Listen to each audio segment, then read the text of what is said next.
Welcome back, guys. I got a super quick take on TD Bank stock. I'm pretty excited that it went back up, and I just want to talk about why quickly and the time frame I think things are going to take for the stock to actually get on moving.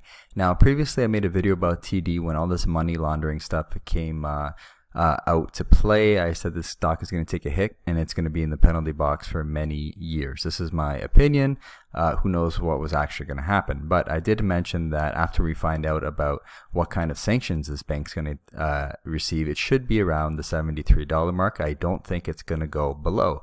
And if we take a look at the 1-year chart here, we actually hit 73.50. So, I mean, maybe I got a little lucky, but I thought there was enough value there. The dividend was high enough. It's well enough covered. And there's still enough growth to be had that it should be at worst $73, and lo and behold, that's what happened. So right now we've hit well off these highs. I also stated that I think the stock will be in the high 70s for a long time. It didn't stay in the high 70s because we just got some pretty exciting news. The news is that the CEO and other high up on the board executives are taking major pay cuts.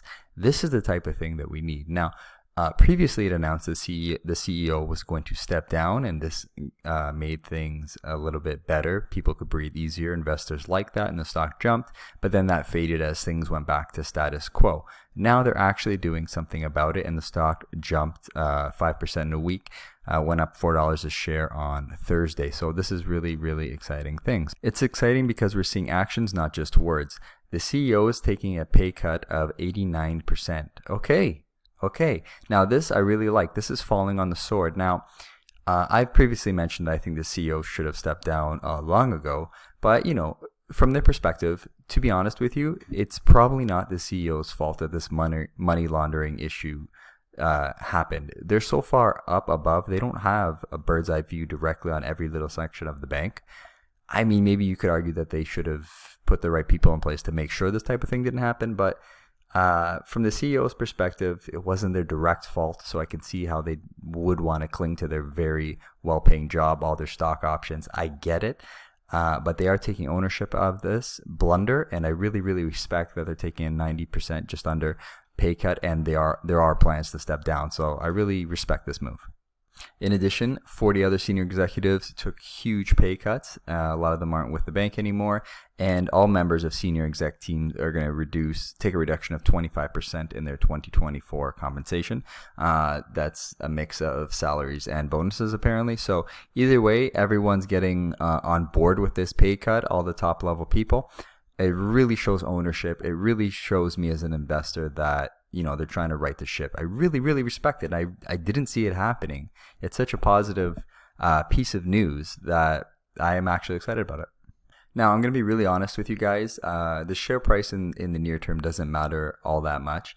I just like to see the momentum. Now, if you were holding this stock and you wanted to get out, I would say in the near term, this is a good exit point. I don't think you need to sell it, but I'm just giving that piece of advice or opinion for anybody out there. Now, if you were looking to buy this stock, I would wait. I think it is going to still go back down to the high 70s, 78, 79, and sit there for a while. It's just my opinion, so do what you guys want. But I just wanted to touch on this really positive news for TD Bank to all the shareholders out there who's been suffering for a long time. This is either the A or B top bank in Canada, and it's really not performed like that in the last 5 years, so there's still some opportunity. The next few years are still going to be riddled with some issues because they're not allowed to grow their business in America. They have to focus on Canada. You as investors should already know that, though, but this is a great bank for the long term. Thanks for watching, guys.